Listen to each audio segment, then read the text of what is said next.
اعوذ باللہ من الشیطان الرجیم بسم اللہ الرحمن الرحیم الحمد للہ رب العالمین والصلاة والسلام علی اشرف الانبیاء والمرسلین وعلی آلہ طیبین الطاہرین لا سیما بقیت اللہ العظم اما بعد فقد قال اللہ الحکیم فی کتابہ الکریم بسم اللہ الرحمن الرحیم انا اعطیناک الکوثر فصل لربک وانحر ان شانک هو الابتر۔ صلوات پڑھیں محمد و آل محمد۔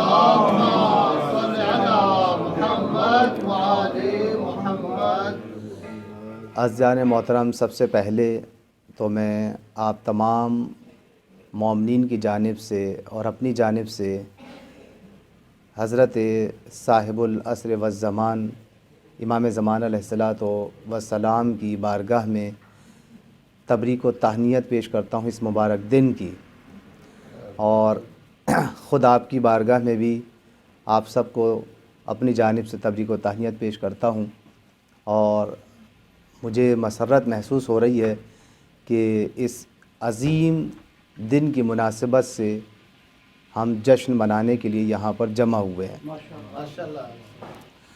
حقیقت یہ ہے کہ آج ہم جس ہستی کا جشن ولادت منانے کے لیے جمع ہوئے ہیں وہ ساری کائنات کے لیے رحمت للعالمین کی ذات پیغمبر اسلام کی ذات ہے، جن کے بارے میں خود خداوند عالم نے قرآن کریم میں ارشاد فرمایا ہے کہ وما ارسلناک الا رحمتا للعالمین، ہم نے اے میرے حبیب آپ کو تمام عالمین کے لیے رحمت بنا کر بھیجا ہے۔ اب آپ یہ دیکھیں کہ پیغمبر اکرم صلی اللہ علیہ وآلہ وسلم کے گھر میں جس دختر نیک اختر نے آنکھ کھولی ہے، ہر بیٹی باپ کے لیے رحمت ہوتی ہے، لیکن سیدہ اس کے لیے رحمت ہے جو عالمین کے لیے رحمت ہے۔ یہ بھی پیغمبر اکرم صلی اللہ علیہ وآلہ وسلم کا ایک امتیاز ہے کہ جیسے خود بے مثال ہیں، پروردگار عالم نے بیٹی بھی ویسی ہی بے مثال عنایت کی۔ اور آج مجھے یہ بات کہتے ہوئے خوشی محسوس ہو رہی ہے کہ آج جمعے کا دن ہے، جو ابھی گزرا ہے یہ جمعے کا دن ہے، اور آپ کو یہ بات معلوم ہونی چاہیے کہ بی بی کی ولادت کا دن جمعے ہی کا دن ہے۔ تو شاید یہ شہنشاہ صاحب کے دل میں پروردگار عالم کی طرف سے الہام ہوا، حالانکہ ہم نے ان سے پرسوں جب یہاں اس پروگرام کے بارے میں گفتگو طے ہو رہی تھی تو یہ کہا تھا کہ آپ اس پروگرام کو ہفتے کے دن کر لیجئے، وہ نہیں مانے۔ انہوں نے کہا کہ مجھے جمعے ہی کو کرنا ہے یہ پروگرام جو بی بی کی ولادت کا دن ہے۔ تو یہ بھی ایک اتفاق ہے کہ انہوں نے اس بات پہ اصرار کیا اور یہ پروگرام طے پایا، اور اتفاق کی بات یہ دیکھیں کہ آج بی بی کی 1452 سالہ یوم ولادت کا جشن آپ یہاں پر منا رہے ہیں، کیونکہ آج جو ہے 13 جنوری جمعے کا دن اور 1444 ہجری ہے۔ 1444 ہجری میں آپ اس کو ملا دیں، اور اس کے بعد جب بی بی ہجرت کی ہے مکہ سے مدینہ تو اس وقت 8 سال کی تھی، تو کتنے سال ہو جائیں گے ٹوٹل؟ 1452 سالہ آپ جشن منانے کے لیے یہاں پر جمع ہوئے۔ بی بی کی ولادت کا دن بھی جمعے ہی کا دن تھا، اور آج اتفاق سے دن بھی ولادت ہی کا دن جو ہے وہ جمعے کا دن قرار پایا۔ ایک صلوات بھیج دیں محمد و آل محمد۔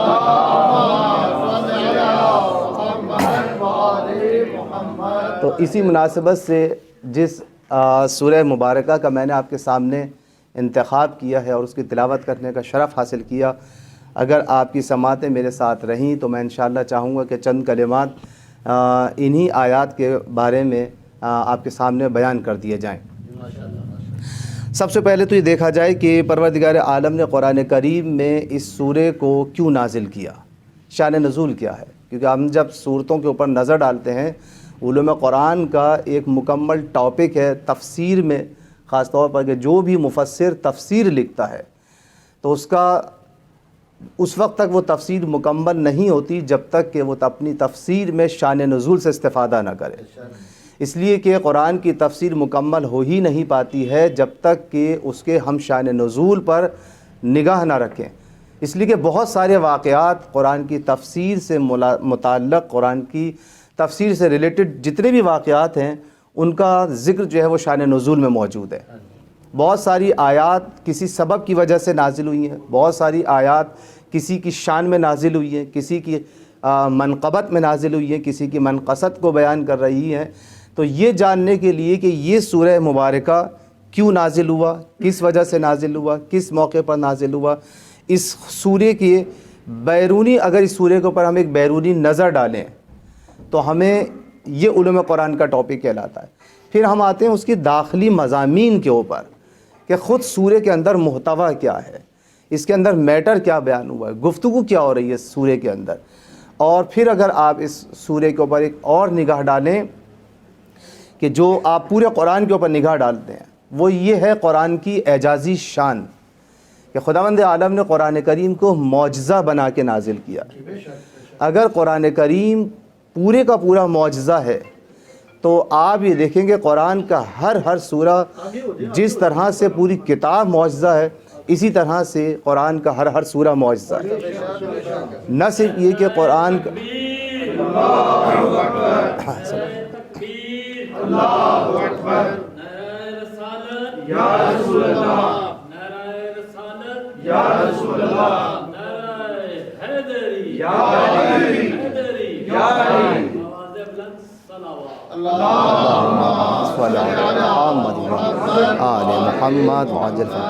تو نہ صرف یہ کہ پوری کتاب قرآن کریم معجزہ ہے بلکہ قرآن کا ہر سورہ معجزہ ہے، اور نہ صرف یہ کہ ہر سورہ معجزہ ہے بلکہ ہر آیت قرآن کریم کی معجزہ اعجازی شان لے کر نازل ہوئی ہے۔ جس طرح سے کتاب کا احترام ہے اسی طرح سے ہر آیت کا احترام ہے۔ کوئی یہ نہیں کہہ سکتا کہ کتاب اور ہے آیت اور ہے۔ آپ یہ کہہ سکتے ہیں کہ نہیں، جو آیت کا احترام ہے اس سے کہیں زیادہ قرآن کا احترام ہے۔ نہیں، آپ یہ نہیں کہہ سکتے کہ مثال کے طور پر ابھی آپ نے یہاں پر مثال کے طور پر یہ کاغذ لگا ہوا ہے، یہ پردہ لگا ہوا ہے، اس پردے کی کوئی اہمیت نہیں ہے، لیکن اگر اس پردے کے اوپر آپ آیت لکھ دیں تو اب یہی پردہ ہماری نظر میں، ہمارے نزدیک محترم ہو جائے گا۔ کیوں؟ نسبت کس سے ہو گئی؟ اس کو آیت کریمہ سے اس کو نسبت مل گئی، اس پر قرآن لکھا گیا۔ تو آپ یہ دیکھیں جب پردے پر قرآن کی آیت آ جائے تو وہ محترم ہو جاتا ہے۔ تو جس کے دل پر قرآن اتر رہا ہو، توجہ فرمائی آپ نے کہ وہ کتنا لائق احترام ہوگا، اور جس کی شان میں یہ آیات نازل ہوں، پروردگار عالم کی بارگاہ میں وہ ہستی کتنی محترم اور مقدس ہوگی کہ جس کی شان میں پروردگار عالم ایک نہیں سینکڑوں آیات نازل کر دے۔ تو آپ یہ دیکھیں کہ حضرت امام جعفر صادق علیہ الصلوۃ والسلام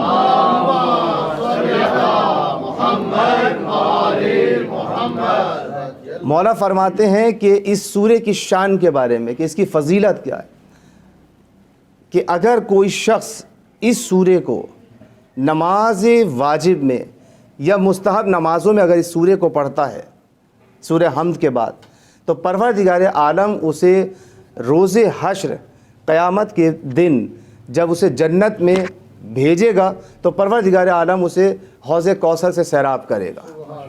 یعنی آپ یہ دیکھیں کہ امام علیہ السلام نے گویا بشارت دی اس شخص کو کہ دنیا کے اندر جو اپنی نماز کے اندر اس سورے کو اپنی تلاوت کے لیے انتخاب کرتا ہے، یہ اس کی ایک اہم فضیلت ہے۔ لیکن یہ کسے حاصل ہوگی یہ فضیلت؟ کیا ہر پڑھنے والے کو حاصل ہو جائے گی؟ جو نماز پڑھے گا۔ اچھا، جو نماز پڑھ رہا ہے، ہر شخص جو نماز میں اس سورے کو پڑھے، کیا ہر شخص کو مل جائے گی وہ کوثر؟ ظاہر سی بات ہے، اگر اس سورے کے مطالب پر غور کرے اور جو کچھ پروردگار عالم نے کہا ہے اس پر یقین رکھے تب اسے پڑھنے کی وجہ سے کوثر ملے گی۔ یہ بات طے شدہ ہے، اس لیے کہ صرف قرآن پڑھنے سے جنت نہیں ملا کرتی، قرآن پر عمل کرنے سے جنت ملتی ہے۔ جنتوں سے وہ سیراب ہوگا کہ جو قرآن کریم کی آیات پر عمل کرتا ہوگا، یہ بات طے شدہ ہے۔ اب آپ دیکھیں کہ میں چل رہا ہوں اس موضوع کی طرف کہ خداوند عالم نے سورے کو کیوں نازل کیا ہے۔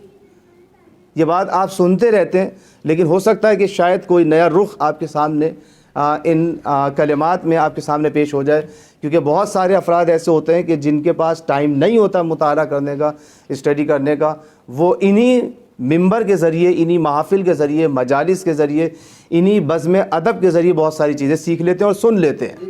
ایک صلوات بھیج دیں محمد و آل محمد۔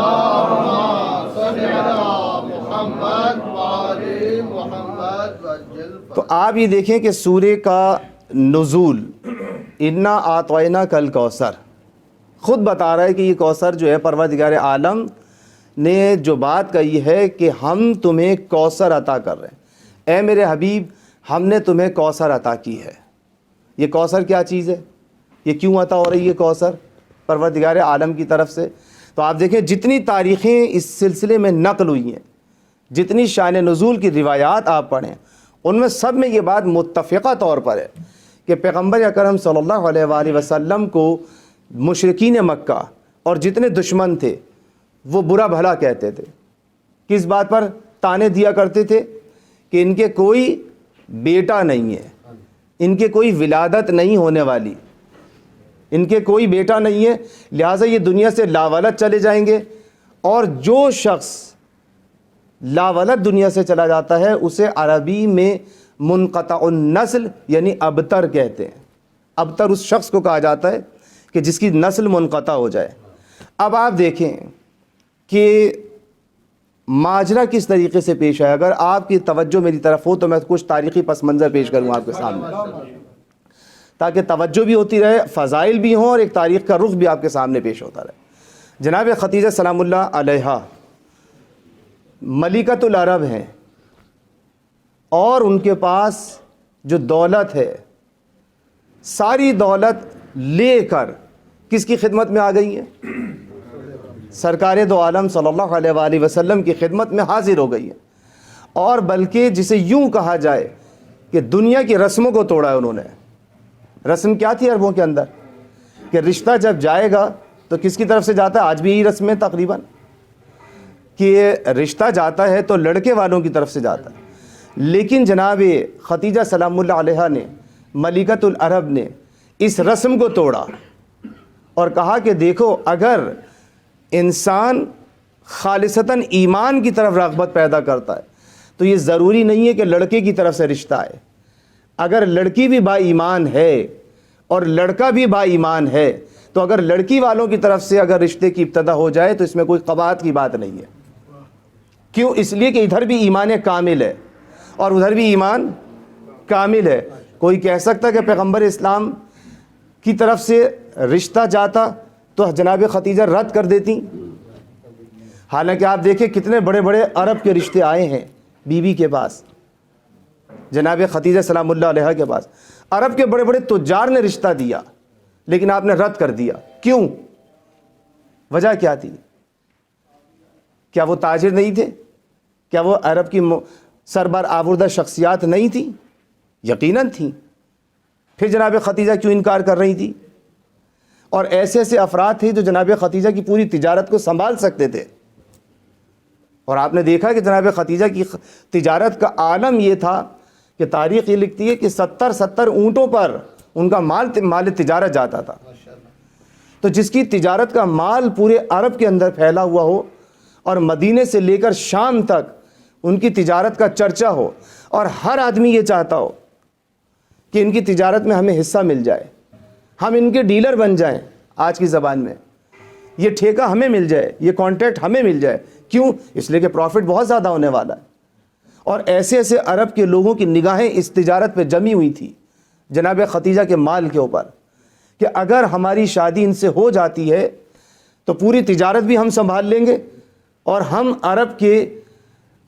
عرب پتی فردوں میں افراد میں شامل ہو جائیں گے، اور نہ صرف یہ کہ عرب کی مشہور ترین شخصیات بن جائیں گے، بلکہ چونکہ جناب خدیجہ ملکۃ العرب ہیں، ایک عام خاتون نہیں ہے، یہ خود ایک سعادت ہے کہ جناب خدیجہ سلام اللہ علیہ سے کسی کی شادی ہو جائے۔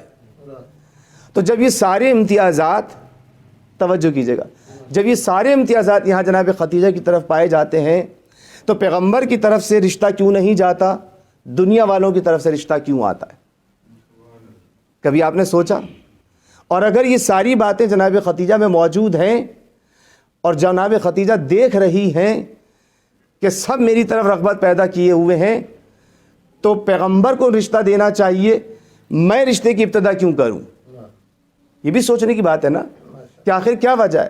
لیکن جناب ختیجہ کیونکہ اس ایمان کے درجے پر ہیں، اور جسے یوں کہا جائے کہ میں تو یہ سمجھتا ہوں کہ جناب ختیجہ کی نگاہ غائر دیکھ رہی تھی پیغمبر کے کردار کو، پیغمبر کی سیرت کو دیکھ رہی تھی، کہ اگر میں یہ سمجھتا ہوں کہ جناب ختیجہ نے ابتدا اس وجہ سے کی ہے اس رشتے کی کہ اگر پیغمبر ابتدا کر دیں تو رشتہ میں منع تو نہیں کروں گی، لیکن دنیا یہ کہنے کا موقع اس کو مل جائے گا کہ شاید پیغمبر نے جو رشتہ دیا ہے یہ جناب ختیجہ کی دولت کو اور مال کو دیکھ کے رشتہ دیا ہے۔ تو جناب ختیجہ اتنا بھی برداشت نہیں کرتی کہ پیغمبر کی خواہش کے اوپر اتنا سا بھی کوئی حرف آ جائے۔ تو اب آپ اندازہ لگائیں کہ جناب ختیجہ اس منزل پر ہے کہ جناب پیغمبر اسلام کی توقیر کتنی ان کے زیادہ نزدیک عزیز ہے کہ وہ رسموں کو توڑ کر پیغمبر کی توقیر کو بچانا چاہتی ہے۔ ایک صلوات بھیج دیں محمد و آل محمد۔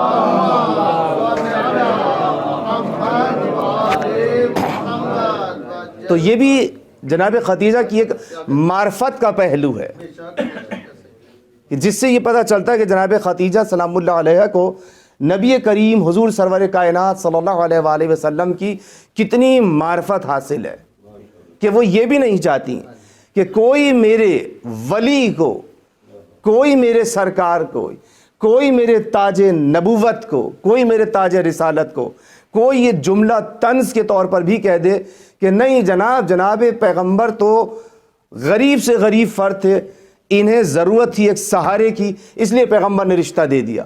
کہ سہارے کی ضرورت پیغمبر کو نہیں ہے، سہارے کی ضرورت مجھے ہے۔ یہ دنیا کا مال تو ختم ہو جائے گا، دیکھو مال تو میں نے لٹا دیا، لیکن جو پیغمبر سے مجھے ملنے والی ہے دولت وہ کائنات میں کہیں نہیں ملنے والی، پیغمبر سے مجھے سیدہ ملنے والی ہے۔ یہ ایسے مال جتنی تجارت جناب ختیجہ کے پاس موجود ہے، جناب ختیجہ یہ سوچ رہی ہیں کہ اگر ایسی ہزاروں تجارتیں بھی ہوں تو سیدہ کی ایک شان کے اوپر قربان کر دینے کے لیے تیار ہے۔ ایک صلوات بھیج دیں محمد و آل محمد۔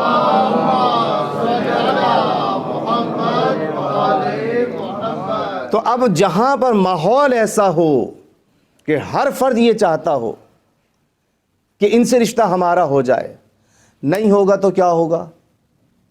دلوں میں حسرت تو پیدا ہو گئی نا، دلوں میں چاہت تو پیدا ہو گئی۔ اب نہیں ہوا تو ہر ایک کے دل میں کینہ پیدا ہوگا یا نہیں ہوگا کہ اگر ہم سے ہو جاتی لہٰذا اب ہم سے نہیں ہوئی ہے تو دل میں اس بات کا حسد رہ جاتا ہے کہ یہ شان ہمیں ملنی چاہیے تھی۔ اچھا ایک طرف تو یہ چیز، یہ مردوں کا حال ہے کیونکہ مرد حضرات جو ہیں وہ تجارت کی طرف ہے، ان کے دلوں کے اندر یہ چاہت تھی کہ ہماری طرف آنی چاہیے تاکہ یہ سارا مال ہمیں مل جائے، یہ سارا شرف ہمیں مل جائے، یہ ساری تجارت ہمیں مل جائے۔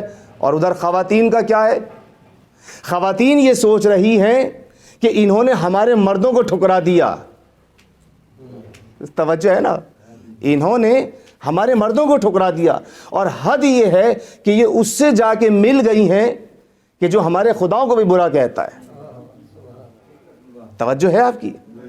کتنا بڑا اس وقت ماحول، اگر آپ اس عرب کے ماحول میں جا کے دیکھیں، مکہ کے ماحول میں، کہ جہاں یہ ماحول بنا ہوا ہو کہ اب یہ ختیجہ گویا ہم سے کٹ گئی ہیں، ہم سے کٹی ہیں، ہم پیغمبر سے چونکہ حسد ہے، بغض ہے، حسد و بغض و حسد کس سے؟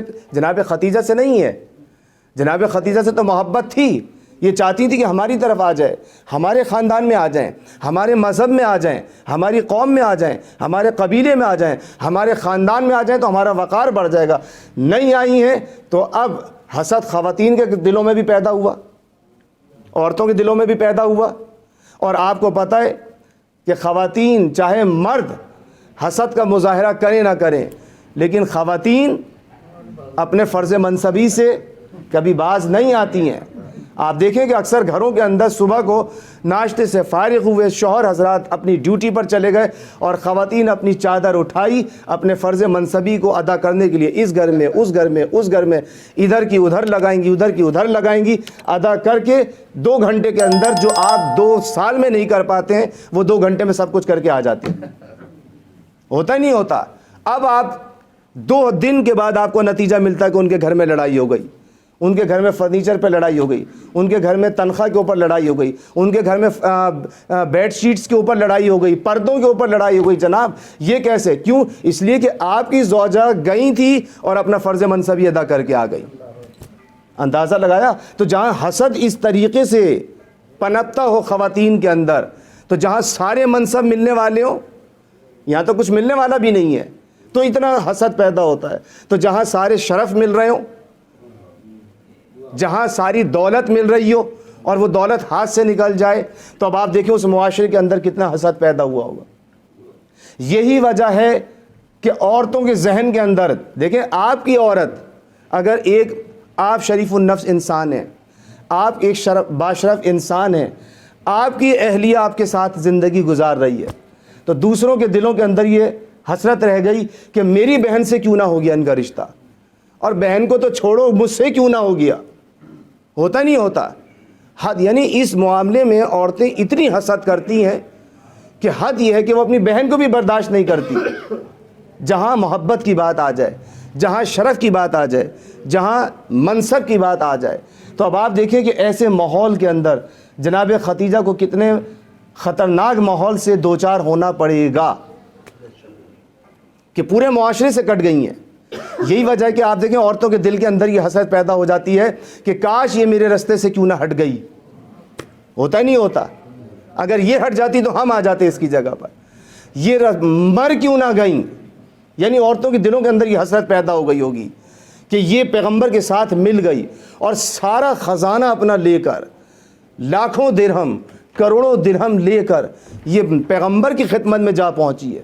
اور پیغمبر وہ ذات ہیں کہ جو صبح شام ہمارے بتوں کو برا کہہ رہے ہیں، ہمارے خداؤں کو برا کہہ رہے ہیں، ایک خدا کی تعریف کر رہے ہیں، ایک خدا کی تبلیغ کر رہے ہیں۔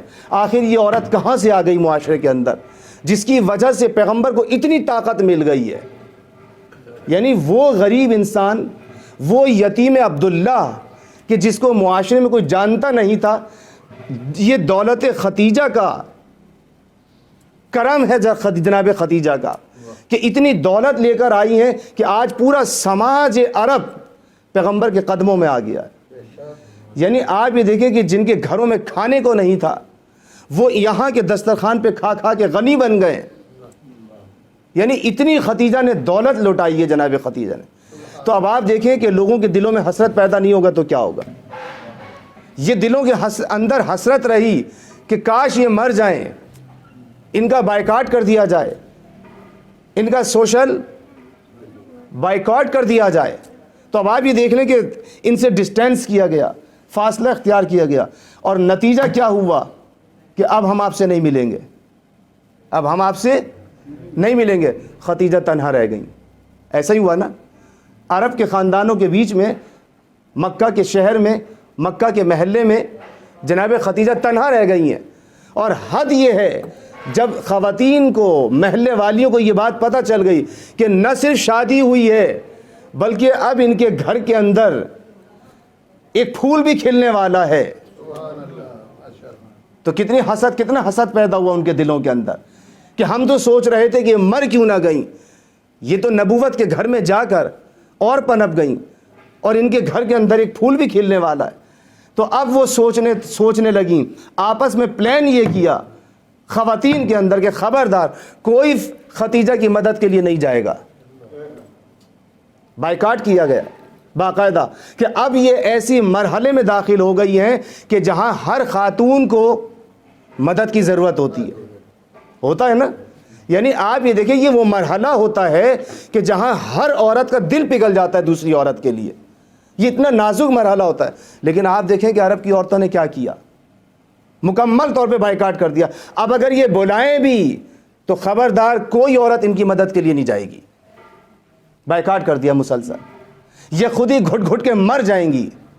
اور ان کے اوپر ایسا مرحلہ آئے گا کہ ہمیں مدد کے لیے پکاریں گی، کوئی مدد کو نہیں جائے گا۔ لیکن ایسے سماج کے اندر جہاں سب کٹ آؤٹ کر رہے تھے، جہاں سب دور ہو رہے تھے، جہاں کوئی دل آزاد، دل بہلانے کے لیے کوئی آنے کے لیے تیار نہیں تھا، جہاں کوئی حوصلہ دینے والا نہیں تھا، جہاں کوئی دلجوئی کرنے کے لیے آنے کے لیے تیار نہیں تھا، وہاں اس سناٹے کے اندر ایک آواز پیدا ہوئی، ماں آپ گھبرائیے نہیں۔ روایت کے جملے بیان کر رہا ہوں۔ بی بی خود یہ کہتی ہیں کہ جب سے سیدہ سلام اللہ علیہا کا وجود میرے وجود کے اندر آیا ہے، مجھے پروردگار عالم کی طرف سے ایسا محسوس ہوتا ہے کہ کوئی مجھ سے باتیں کر رہا ہے۔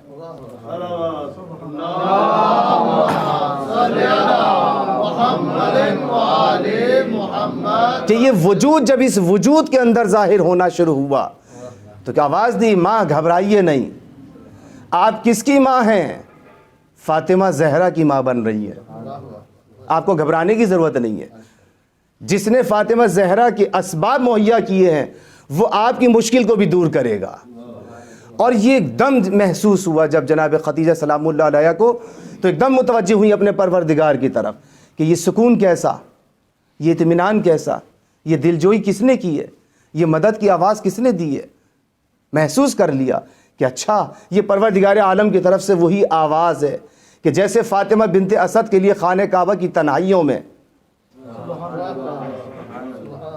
غور کیا آپ نے، فاطمہ بنت اسد بھی تنہا تھی، کیوں؟ وہاں پہ علی آ رہے تھے۔ توجہ کیجئے گا، متوجہ ہو گئی جناب خدیجہ سلام اللہ علیہ کہ آپ یہ دیکھیں کہ شاید میری مدد کے لیے بھی وہی آئیں گی جو علی کی مدد کے لیے آئی۔ فاطمہ بنت اسد کے لیے کون آیا ہے؟ جناب آسیہ آئیں،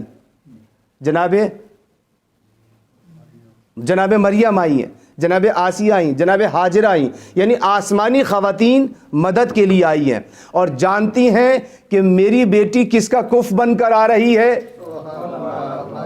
تو جب کف کے لیے آئی ہیں تو یہاں بھی ضرور آئیں گی۔ اور روایت نے بیان کیا جناب ہاجرہ آئیں، جناب آسیہ آئیں، جناب مریم آئیں، جناب سارہ تشریف لے کر آئیں، یعنی جو وہاں آئی تھی پروردگار عالم نے یہاں بھی بھیجا۔ شاید جانتی یہ ہے کہ پروردگار عالم نے بیٹے کو، میری بیٹی کے کف کو اپنے گھر میں اتارا اور اس کی دلہن کو رسالت کے گھر میں اتارا۔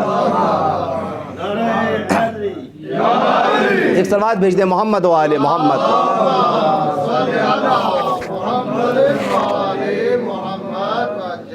توجہ فرمائی آپ نے۔ تو اب آپ دیکھیں ایسے ماحول کے اندر جناب خدیجہ سلام اللہ علیہ کو دلاسا دیا ہے بیوی نے۔ اچھا جب ولادت ہو گئی ہے اور موقع پر کوئی نہیں آیا تو اب پروردگار عالم نے اس بیوی کے ذریعے ایک بیٹی خداوند عالم نے اپنے نبی کو عطا کی ہے۔ دنیا نے کہا کہ چار ہیں، مجھے اس سے بحث نہیں ہے، آپ 4 مانیں 10 مانیں جتنی بھی مانیں، لیکن فضیلت ایک ہی کی بیان ہوئی ہے۔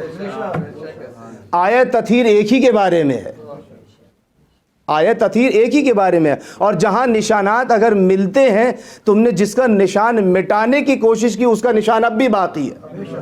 اور دنیا جانتی ہے کہ سیدہ طاہرہ سلام اللہ علیہا اکلوتی اپنے باپ کی بیٹی ہے۔ ایک صلوات بھیج دیں محمد و آل محمد۔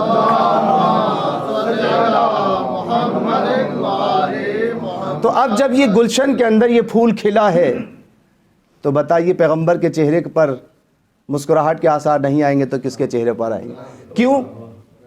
کیوں پیغمبر کو یہ خوشی محسوس ہو رہی ہے؟ آپ کو پتہ ہے کہ پیغمبر کی ایج کتنی ہے جب جناب سیدہ سلام اللہ علیہ کی ولادت ہوئی ہے؟ حساب لگائیں، 25 سال میں پیغمبر اسلام کی شادی ہوئی ہے ابھی، اور ولادت کتنے سال کی عمر میں ہوئی ہے؟ آپ کو پتہ ہے کہ بعثت کے 5ویں سال جناب خدیجہ سلام اللہ علیہ کی ولادت ہوئی ہے۔ پیغمبر کی بعثت کتنے عمر میں ہوئی؟ 40 سال میں، تو 25-26 سال میں تو ہو ہی نہیں سکتی۔ 40 سال میں پیغمبر کی بعثت کا دور ہے، اور بعثت کے 5 سال کے بعد بی بی کی ولادت ہو رہی ہے، تو پیغمبر کی ایج کتنی ہے؟ 45 45 سال کی عمر میں، یعنی 45 سال تک پیغمبر، اور شادی کب ہوئی ہے پیغمبر کی؟ 25 سال کی عمر میں، ٹھیک ہے نا؟ 25 سال کی عمر سے لے کر 45 سال کی عمر تک کتنے سال ہو گئے؟ 20 سال تک پیغمبر یہ تانے سن رہے تھے، ایک دن نہیں سنا ہے.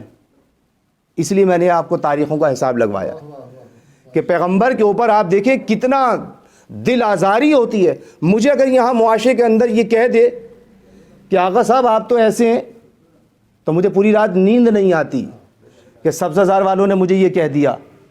ہوتا ہی نہیں ہوتا. لیکن آپ دیکھیں پیغمبر جس معاشرے کے اندر رہ رہے ہیں، آپ مومن ہیں تو میں آپ کی بات برداشت نہیں کر پاتا ہوں. وہاں تو مومن نہیں ہیں، چاہنے والے نہیں ہیں. آپ کہنے میں تھوڑی سی رعایت کر دیتے ہیں کہ ارے نہیں قبلہ ہیں، مولانا ہیں، کچھ تو لحاظ کر لو. ہوتا ہی نہیں ہوتا.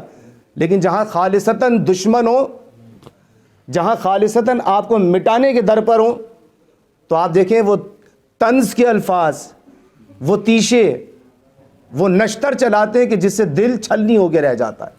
سارا دن آپ یہ دیکھیں کہ جب پیغمبر کے بیٹے کا انتقال ہوا، جناب قاسم کا، جناب عبداللہ کا، تو تعزیت دینے کے بجائے خوشیاں منا رہے تھے آس بن وائل جیسے لوگ. اور حد یہ کہ مسجد کے باہر کھڑے ہو کر باقاعدہ اس نے جشن منایا اور پیغمبر کو دیکھ کر کہا کہ ابتر جا رہا ہے. کتنا دکھی ہوتا ہے انسان، کتنی اذیت پہنچتی ہے کہ پروردگار. تنہائیوں میں روتے ہوں گے نا آپ کی. اگر ولادت نہیں ہوتی ہے، 4 سال 5 سال گھر میں بچہ پیدا ہوا مر گیا، گھر میں بچہ پیدا ہوا مر گیا، تو کتنی اذیت ہوتی ہے انسان کو ذہنی طور پر. اور پیغمبر 20 سال اس اذیت کو دیکھ رہے ہیں. 2 بیٹے آئے، دونوں چلے گئے. تاریخ نے جن کو 4 لکھا ہے، اگر 4 بھی مان لیں تو 4 آئے، 4 چلے گئے. تو اب پیغمبر دل برداشتہ نہ ہوں گے تو کیا ہوں گے؟ اور پھر دل برداشتہ ایک دل کا زخم، اور پھر لوگوں کے زبان کے جو زخم لگ رہے ہیں مسلسل. توجہ فرمائی آپ نے. یعنی ایسے ماحول کے اندر جہاں پیغمبر کا دل مکمل طور پہ زخمی ہو چکا ہے، وہاں زخموں پہ مرہم رکھنے کے لیے پروردگار عالم نے زہرا نامی مرہم بھیجا ہے. توجہ فرمائی. یعنی پیغمبر کی دلجوئی کے لیے پروردگار عالم نے جناب سیدہ سلام اللہ علیہا کے نور کو نازل کیا ہے کہ اے میرے پیغمبر، تم نے 20 سال اذیت اٹھائی ہے، 20 سال تم نے تانے سہے ہیں. اب ہم تمہیں اس کا اجر اس انداز سے دیں گے کہ دنیا دیکھے گی کہ ہم نے تمہیں کس طریقے سے نوازا ہے. وَلَا سَوْفَ يُعْطِيكَ رَبُّكَ فَتَرْضَىٰ. اے میرے حبیب، ہم تمہیں اتنا نوازیں گے کہ تم راضی ہو جاؤ گے. ساری دنیا رضی اللہ بننا چاہتی ہے، اور یہ اللہ ہے جو رضی رسول بننا چاہتا ہے. لیکن کس چیز کے ذریعے؟ ساری دنیا اللہ کو راضی کرنا چاہ رہی ہے، اور اللہ ہے کہ اپنے نبی کو راضی کرنا چاہتا ہے. اے میرے حبیب، تم کس سے راضی ہوگی؟ کوثر تمہیں دیا، جنت تمہیں دی، یہ تو ہے ہی ہماری. دیا کیا مطلب؟ یہ تو پروردگار تو نے ہمیں پہلے دے دیا ہے. یہ وہ چیز عطا کر جو ہمارے پاس پہلے نہیں تھی. میرے پاس گاڑی ہے، آپ کا قبلہ ہم آپ کو گاڑی دیں گے، اور بہت کچھ دے دیا ہم نے، کہ وہ تو میرے پاس پہلے سے موجود ہے. آپ مجھے جہاز دلائیں تب تو کوئی بات ہے، ایسا ہی ہے نا. تو ہم آپ کو اتنا عطا کریں گے کہ جس سے آپ راضی ہو جائیں. ہم نے زمین آپ کے نام لکھی، کہ زمین ہمارے صدقے میں بنی ہے. کہ پانی آپ کے لیے، کہ یہ ہمارے صدقے میں وجود میں آیا. کہ رزق ہمارے رزق دیں گے آپ کو، آپ کے ذریعے بھی رزق، کہ یہ تو ہمارے ہی پہلے ذریعے دے چکا ہے پروردگار. کہا تو پھر ایسا تمہیں راضی کریں گے. وَلَا سَوْفَ يُعْطِيكَ رَبُّكَ فَتَرْضَىٰ. ایسی چیز سے ذریعے تمہیں رضائیت عنایت کریں گے، ایسی چیز کے ذریعے راضی کریں گے کہ جس سے پروردگار اے میرے حبیب تم راضی ہو جاؤ گے. پروردگار تو کیا دے گا؟ کہ میں بے مثال ہوں. کہ دینا کسے چاہتا ہے؟ کہ بے مثال کو دینا چاہتا ہوں. دیکھیں، آپ مجھے ہدیہ دیں تو میری شخصیت کے مطابق دیں گے. آپ کہیں گے قبلہ یہ گلدان آپ کے نام، ایسا ہی ہے نا. اٹھا کے آپ نے مجھے گلدان دے دیا. لیکن اگر رہبر معظم آ جائیں تو پھر ان کی شان کے خلاف ہو جائے گا. اگر آیت اللہ سیستانی آ جائیں حفظہ اللہ تو ان کی شان کے خلاف ہو جائے گا. پھر آپ اہتمام نہیں کریں گے، بلکہ شہنشاہ صاحب کو سارا دن اس بات کی فکر ہوگی کہ آج ایک انوکھا گلدستہ ہونا چاہیے. اس لیے کہ مہمان خصوصی ہے، مہمان نجف اشرف سے تشریف لا رہا ہے. تو جب نجف اشرف کے شہر سے آنے والے مہمان کی فضیلت اتنی محترم ہے تو جو نجف اشرف کا کف بن کر آ رہی ہے اس کا احترام کتنا ہوگا؟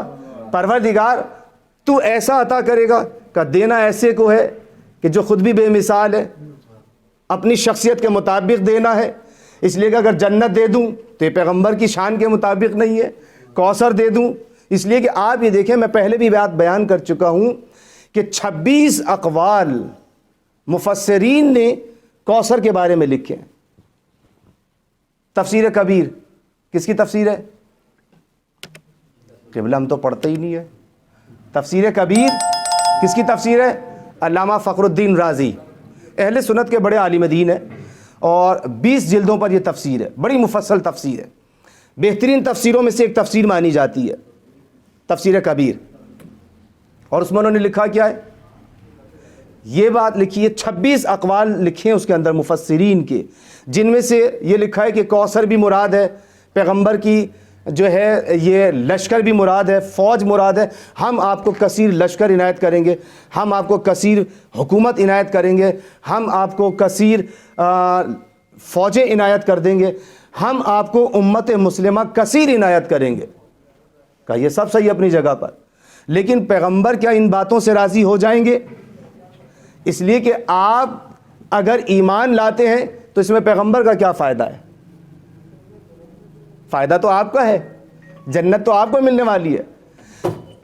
پروردگار عالم رضائیت اس چیز میں دیکھتا ہے کہ جس سے پیغمبر کو فائدہ پہنچے۔ دیکھیں، میں راضی تب ہوں گا جب آپ مجھے کوئی ایسی چیز دیں جس کا فائدہ میری ذات کو پہنچنے والا ہو۔ آپ نے مجھے گلدان دیا اور بعد میں لے کے یہیں رکھ دیا، میری ذات کو کیا فیض پہنچا؟ میرے تن کو کیا فائدہ فیض پہنچا؟ میرے مقصد کو، میرے ہدف کو کیا فیض پہنچا؟ نہیں پہنچا نا۔ تو آپ دیکھیں، رضائیت جب ہوتی ہے جب اس کا فائدہ میری ذات کو پہنچنے والا ہو۔ تو پیغمبر کو پروردگار عالم یہ کہہ رہا ہے کہ ہم تمہیں ایسا عطا کریں گے، اتنا عطا کریں گے کہ آپ راضی ہو جائیں۔ وَلَا سَوْفَ يُؤْتِيكَ رَبُّكَ فَتَرْضَىٰ، کہ آپ پھر راضی ہو جائیں گے۔ پروردگار نے آواز دی، اِنَّا أَعْطَيْنَاكَ الْكَوْثَرَ، ہم تمہیں اولاد کثیر عطا کریں گے۔ ہم تمہیں فاطمہ زہرا کی صورت میں، اولاد کثیر تو ایک ہی آئی تھی۔ تو بتانا یہ چاہتا ہے پروردگار عالم کہ دیکھو، یہ دیکھنے میں واحد ہے، جو اپنی یکتائیت میں یکتا ہے۔ یہ زہرا کی ذات اپنی وحدت میں کثرت ہے، اس کے اندر کثرت چھپی ہوئی ہے۔ یہی وجہ ہے کہ آپ دیکھیں، ابھی آپ نے حدیث قصہ سنی، حدیث قصہ کے اندر جملے کیا تھے؟ تعارف کس کے ذریعے کروایا ہے؟ ہم فاطمہ و ابوہا و بعلہا و بنوہا۔ اس لفظ کے اوپر کبھی غور نہیں کیا ہوگا آپ نے، توجہ فرمائے۔ دیکھیں، ہم فاطمہ و ابوہا و بعلہا و بنوہا، اس میں فاطمہ ہے، فاطمہ کے والد گرامی ہیں، فاطمہ کے شوہر نامدار ہیں، ایسا ہی ہے۔ اور و بنوہا، بنو کسے کہتے ہیں؟ بیٹوں کو۔ ابن کسے کہتے ہیں؟ ایک بیٹے کو۔ توجہ کیجئے گا کہ حدیث قصہ کے اندر جو لفظ استعمال ہوا ہے وہاں پہ بیٹے استعمال ہوا ہے۔ ابن کہتے ہیں بیٹے کو، اور اگر 2 بیٹے ہو تو کہیں گے ابنان۔ کیا کہیں گے عربی میں؟ ابنان۔ اور اگر جمع ہو جائے تو کہیں گے بنو۔ تو قصہ کے قصہ میں، چادر تطہیر میں کتنے بیٹے تھے؟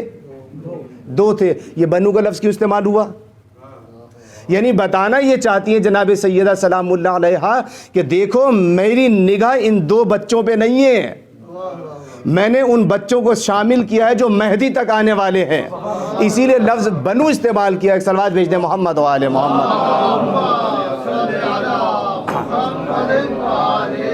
تو جناب سیدہ سلام اللہ علیہا کی ذات وہ ذات ہے کہ جو اپنی وحدت میں کثرت میں تبدیل ہوئی ہے۔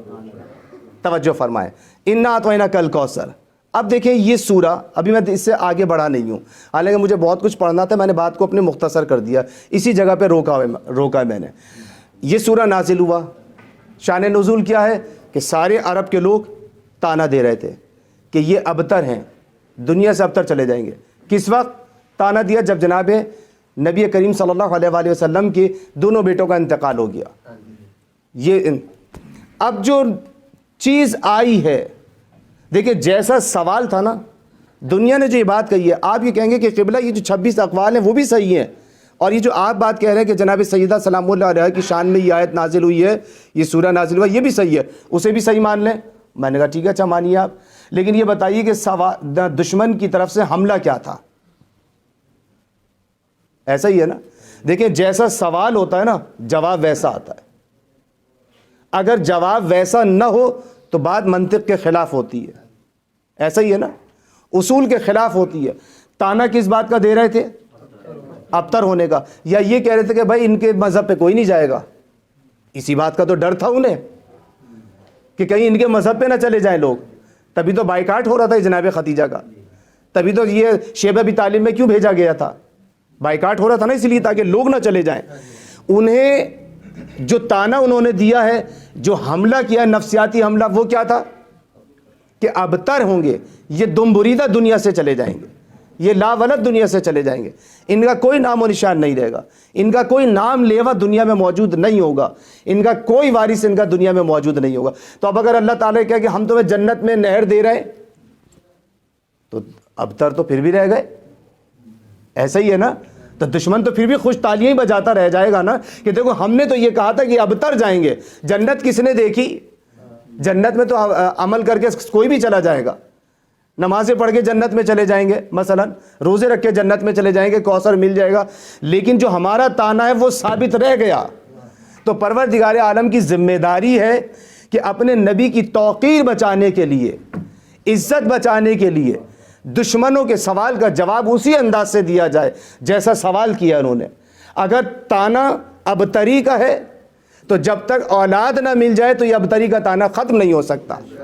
تو پروردگار عالم نے سورہ کوثر نازل کر کے جناب سیدہ سلام اللہ علیہ کو عطا کر کے پروردگار عالم در حقیقت ان مشرکین کے منہ بند کیے قیامت تک کے لیے جو یہ سمجھ رہے تھے کہ پیغمبر ابتری کا شکار ہو کے دنیا سے چلے جائیں گے۔ پروردگار عالم نے پلٹ کر جواب دیا انا اعطیناک الکوثر فصلی لربک وانحر ان شانئک ھو الابتر، اے میرے حبیب ہم نے تمہیں کوثر عطا کر دی ہے، اب آپ اس کے لیے نماز پڑھیں، اس کے لیے قربانی کریں، اور یاد رکھیں کہ آپ کا دشمن جو یہ منہ کھولے کھڑا ہے یہی ابتر ہو کر رہ جائے گا اور اسی کی نسل کو ہم منقطع کر دیں گے۔ ایک صلوات بھیج دیں محمد و آل محمد۔ اگر آپ لوگ تھک گئے تو میں اپنے بیان کو یہیں روک دوں۔ شہنشاہ صاحب کھانا بن گیا؟ ایک صلوات بھیج دیں محمد و آل محمد۔ تو اب آپ دیکھیں کہ یہاں پر یہ بات طے شدہ ہے کہ یہ سورہ اگر اس پر توجہ فرمائیں تو اس کے اندر دو خوشخبریاں ہیں، کیونکہ معجزہ کا ہے نا اس سورے کو۔ اگر آپ سے کوئی کہے کہ قرآن کریم کا معجزہ دکھاؤ، قرآن کیسے معجزہ ہے، تو آپ اس سورے کو پیش کر دیں، معجزہ ثابت ہو جائے گا، قرآن کریم کا معجزہ ثابت ہو جائے گا۔ اس لیے کہ آپ یہ دیکھیں کہ جب مشرکین مکہ نے مکہ کے اندر خانہ کعبہ کے اندر پورے دیوان لٹکائے ہوئے تھے، بڑے بڑے دیوان اشعار کی صورت میں لٹکائے ہوئے تھے، جس کا کلام سب سے اچھا ہوتا تھا وہ وہاں پہ جا کے لگا دیا کرتا تھا کہ بھائی آپ شاعر ہیں، اس جیسا کلام پیش کر کے دکھاؤ، آپ مرزا غالب ہیں، اس جیسا کلام پیش کر کے۔ میر درد نے ان سے اچھا پیش کر دیا۔ میر درد آپ بہترین شاعر ہیں، شاعر مشرق ڈاکٹر اقبال، علامہ اقبال نے ان سے بہترین کلام پیش کر دیا۔ کمال یہ ہے کہ اب ایسا کلام آئے کہ جو سارے کلام کے اوپر حاوی ہو، جس کا کوئی جواب نہ ہو۔ پروردگار عالم نے اسی سورے کا انتخاب کیا۔ حیرت کی بات یہ ہے، دلچسپ بات یہ ہے کہ اگر آپ اسے غور سے دیکھیں کہ جب مشرکین کو جواب دیا، قرآن کے اوپر بات آئی، تب بھی دفاع کس نے کیا ہے؟ سورہ کوثر نے دفاع کیا۔ جب رسول کی رسالت میں مباہلہ میں بات آئی، تب بھی وارث کوثر فاطمہ زہرا نکلی ہے، اور جب فدق کے مقابلے میں علی مرتضیٰ پر وقت پڑا، تب بھی فاطمہ زہرا کوثر کے مصداق بن کر آگے بڑھی ہیں۔ ایک صلوات بھیج دیں محمد و آل محمد۔ تو یہ وہ سورہ ہے سورہ کوثر کہ جس کے اندر پروردگار عالم نے بشارت دی ہے۔ کس بات کی بشارت دی ہے؟ معجزہ ہے یہ قرآن۔ دیکھیں قرآن کی معجزہ ہونے کی مختلف شقیں ہیں، مختلف صورتیں ہیں کہ آپ قرآن کو کس طریقے سے معجزہ سمجھیں۔ ایک قرآن کا معجزہ یہ ہے کہ اس کی عبارت، اس کے الفاظ کا انتخاب. عربی کلمات کے کتنے حروف ہیں نہیں معلوم نا. دیکھیں ہمیں عربی، ہم مسلمان ہیں ماشاءاللہ، اور ہمیں یہ نہیں معلوم. جبکہ ابھی آپ سے میں پوچھوں گا کہ انگلش میں بتائیے کتنے حروف ہیں، سب بتائیں گے ماشاءاللہ سے. اگر میں آپ سے کہوں کہ بتائیے انگلش کا بہترین رائٹر کون ہے، آپ فوراً سب بتائیں گے. آپ کے ساتھ ہے کہ بتائیں جرمنی زبان سے کون واقف ہے، اس کے الفاظ کتنے ہیں، آپ کہیں گے آپ جرمنی کی بات کریں، میں تو ساری دنیا کے بتا دوں گا. تو آپ یہ دیکھیں ہمارا شغف، ہم نے اپنے چھوٹے چھوٹے معصوم بچوں کو ہلاک کر دیا ہے اپنے ہاتھوں سے. جبکہ قرآن نے کیا کہا تھا، وَلَا تُلْقُوا بِأَيْدِيكُمْ إِلَى التَّهْلُكَةِ، خبردار اپنے ہاتھوں سے اپنے آپ کو ہلاک مت کرو، اپنے ہاتھوں کو ہلاکت کی طرف نہ لے کے جاؤ. اب ہم نے ہلاکت کے ہتھیار خود بچوں کے ہاتھ میں لا کے دے دیے ہیں، اپنے ہاتھوں سے بچوں کو ہلاک کیے دے رہے ہیں. آپ یہ دیکھیے کہ بچوں کی تربیت کی ذمہ داری ماں باپ کی تھی یا موبائل کی تھی؟ کس کی ذمہ داری تھی؟ آپ دیکھیں ابھی وہ بچہ جو بولنا نہیں سیکھا ہے، اس کی تربیت امریکہ کے افراد بیٹھ کر کتنے ہزاروں کلومیٹر دور سے بیٹھ کے کر رہے ہیں. کس کی تربیت کر رہے ہیں؟ اور حد یہ ہے کہ آغوش کا بچہ جو 1 سال کا ہے اس کی تربیت نہیں کر رہے ہیں. اب تو ان کی پہنچ وہاں تک ہو گئی ہے کہ جو شکم مادر میں اس کی تربیت وہ لوگ کر رہے ہیں. جبکہ ذمہ داری تو ہماری تھی کہ ہم تربیت کریں. شریک حیات کا انتخاب یہ تربیت کے حصوں میں سے ہے. شریک حیات کی تربیت یہ خود اولاد کی تربیت میں سے ہے. شریک حیات کا انتخاب یہ خود اولاد کو سنوارنے کے طریقوں میں سے ایک طریقہ ہے. ورنہ آپ دیکھیں کہ اگر مثال کے طور پہ آپ کی بیوی خراب مل جائے تو آپ کے پورے خاندان کو اجاڑ سکتی ہے، آپ کی زندگی دوبھر کر دیتی ہے. میرے پاس سارا دن فون آتے ہیں، کیونکہ یہ لیکچرز جو ہمارے آن لائن ہوتے ہیں، آپ دیکھیں اس میں کتنے خواتین، کتنے مرد حضرات، خواتین اپنے شوہروں سے عاجز. کیوں؟ اس لیے کہ آفس جاتے ہیں پتہ نہیں کس سے مل لیے، اب مجھے لفٹ ہی نہیں دیتے. کس نے بگاڑا یہ ماحول؟ آفس تو پہلے بھی جاتے تھے لوگ، یہ گھر کے اندر جو بیٹھے ہوا ماحول. ہم آفس سے آئے ہیں، آپ دیکھیں کہ آج سے 20 سال پہلے آپ گھر آتے تھے آفس سے، یہ جتنے بزرگ حضرات بیٹھے ہیں بڑی معذرت کے ساتھ، آپ جب اپنے گھروں کو واپس آتے تھے تو گھر آنے کے بعد آپ کا رویہ کیا ہوتا تھا؟ گھر میں کھانا کھانے کے بعد اپنے بچوں کے ساتھ بیٹھے ہیں، اپنی اہلیہ کے ساتھ بیٹھے ہیں، کچھ آپ اپنے آفس کی تھکن اتارتے ہیں، اپنے دل کی بات کرتے ہیں. اب عجیب بات یہ ہے، المیہ معاشرے کا یہ ہے کہ بیوی بھی پاس بیٹھی ہے، شوہر بھی پاس بیٹھا ہے، لیکن دونوں ایک دوسرے سے بات نہیں کر رہے، بات کسی اور سے ہو رہی ہے. کہاں ہے یہ ہماری وہ سیرت؟ اپنے ہاتھ سے ہم نے اپنے بچوں کو ہلاک کر دیا، یہ موبائل دے کر ختم کر دیا. ہم نے اپنے معاشرے کی روح کو ختم کر دیا. ہم سمجھ رہے ہیں کہ یہ کامیابی ہے، اور بہانہ کیا ہوتا ہے جب ہم کہتے ہیں کہ ارے بچے کے ہاتھ میں موبائل، ارے قبلہ بچہ جو ہے اس سے آشنا ہونا چاہیے، بڑی معلومات ہیں. آپ کے بچے کو 12 اماموں کے نام نہیں پتہ ہے، خود آپ کو غسل کا طریقہ نہیں پتہ، تو بتائیے کہ ہم جہنم والے کام کر رہے ہیں یا جنت والے کام کر رہے ہیں؟ کہاں ہے وہ پھر معاشرے کی زندگی کہ جو جناب سیدہ سلام اللہ علیہا خواتین کے لیے نمونہ عمل بن کر آئی ہیں؟ کون سی خواتین ہیں وہ جن کے لیے نمونہ عمل بن کر آئی تھی؟ کیا یورپ میں رہنے والی عورتوں کے لیے آئی تھی؟ بہت معذرت کے ساتھ، کیا کینیڈا میں رہنے والی عورتوں کے لیے وہ نمونہ عمل بن کر آئی تھی، یا میرے اور آپ کے گھر کی خواتین کے لیے نمونہ عمل بن کر آئی تھی؟ ہماری خواتین معاشرے میں جائیں تو بے پردہ ہو کر جائیں، اور کہنا ہے کیا کہ ہم کنیزان سیدہ طاہرہ سلام اللہ علیہا ہیں. جبکہ آپ کا عالم یہ ہے کہ آپ مباہلہ میں بھی جا رہی ہیں تو نقاب کے ساتھ گئی ہیں. اور آپ دیکھیں کہ جب آپ نقاب کے ساتھ نکلی تو بی بی کی عظمت یہ ہے کہ سپر رسالت ہے تو پشت پناہ امامت ہے. جب عورت اپنے مقام کو سمجھتی ہے تو رسالت و امامت بھی اس کا تحفظ کرتی ہے، اور جب عورت اپنے ہی وقار کو کھو دے تو پھر آپ جیسا شوہر بھی اس کی حفاظت نہیں کر پاتا. ایک سوال بھیج دیں محمد و آل محمد. اگر میری بات کسی کو بھی ناگوار گزری ہے تو میں، کیونکہ میں چاہتا تھا کہ اس کے ذریعے جو ہے بہرحال ایک پیغام پہنچنا چاہیے. تو دیکھیں یہ جو آخری پیغام جو میں نے بات کہی ہے کہ یہ قرآن معجزہ ہے، اور اس سورے کے اندر جو میں نے معجزے کی بات شروع کی تھی کہ یہ معجزہ ہونے کے اعتبار سے سورہ معجزہ ہے. قرآن کے معجزہ ہونے کی مختلف صورتیں کہ قرآن ادبی اعتبار سے معجزہ ہے. جو بات ہماری نکلی ہے وہ یہ کہ حروف کتنے ہیں؟ 29 حروف ہیں، 29 حروف ہیں عربی زبان کے. یہ بات یاد رکھیے گا کہ یہ 29 حروف آپ کے پاس موجود ہیں. آپ کوئی ایسی عبارت بنا کے دکھائیں جو قرآن کا جواب دے سکے. یہ ہے قرآن کا معجزہ. خداوند عالم نے کہا ہے کہ دیکھو میرے پاس یہ 29 حروف ہیں جو تمہارے پاس بھی موجود ہیں. میں ایسی کتاب بھیج رہا ہوں ایسے فرد کے ہاتھ، ایسے فرد کے دل پہ نازل کر کے بھیجوں گا جس نے کسی کی اسکول کے اندر نہیں پڑھا ہے، جس نے کالج میں نہیں پڑھا ہے، جس نے کسی یونیورسٹی میں نہیں پڑھا، کسی استاد کے سامنے زانو ادب طے نہیں کیا. لیکن آپ دیکھیں کہ میں جس کے دل پر اس قرآن کو نازل کر رہا ہوں، تمہیں پتہ چلے گا کہ یہ اگر کلام نبی کا ہوتا تو اس میں اب تم تحریف کر جاتے. ہوتا ہے نہیں ہوتا؟ کتنی حدیثیں جھوٹی ہیں، کتنی حدیثیں دروغ ہیں، کتنی حدیثوں میں خورد برد ہے، کتنی حدیثوں کے راوی ضعیف ہیں. لیکن قرآن کا ایک راوی دکھاؤ، قرآن کی ایک آیت کے بارے میں کہہ کے دکھائیں کہ یہ جھوٹی ہے، یہ آیت صحیح نہیں ہے، اسے غلط رکھ دیا گیا ہے. خدا کی قسم اسلام کے دائرے سے خارج ہو جائے گا اگر قرآن پر اعتراض کر دیا.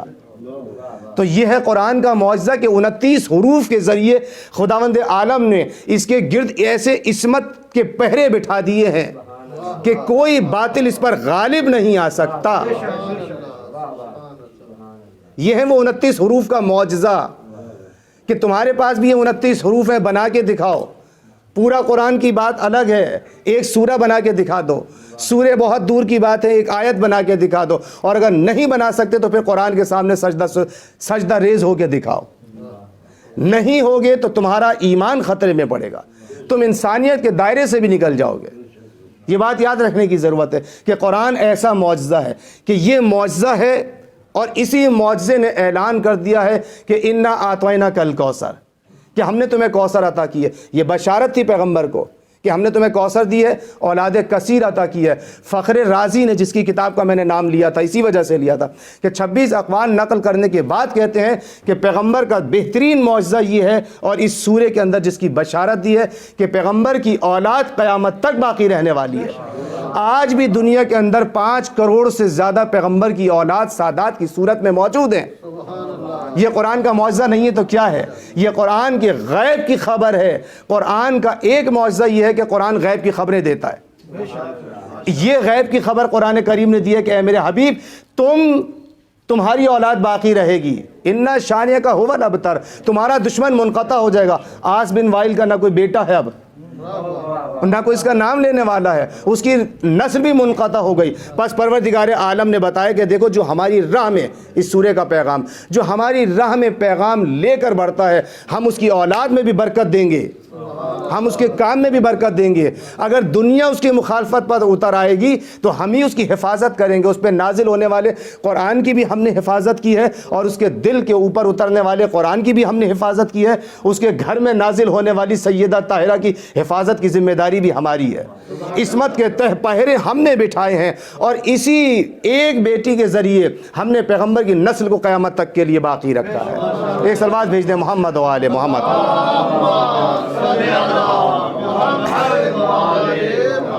پروردگارہ بحق کے چاہردہ معصومین علیہ السلام ہمیں سورہ کوثر کی تعلیمات کو سمجھنے اور اس پر عمل پیرا ہونے کی توفیق عنایت فرما. بحق کے چاہردہ معصومین علیہ السلام پروردگارہ جن عظمتوں کے ساتھ تو نے پیغمبر اکرم صلی اللہ علیہ وآلہ وسلم کی توقیر کو باقی رکھا، پروردگارہ اسی بی بی کے صدقے میں اس امت مسلمہ کی توقیر کو بھی پروان چڑھا، ان کی عظمت و عزت میں اضافہ فرما. پروردگارہ دشمنوں کے سامنے ہمیں حفاظت عنایت فرما. پروردگارہ ہماری قوم میں عروج عنایت فرما. ربنا تقبل منا انک انت السمیع العلیم وعجل فرجہم.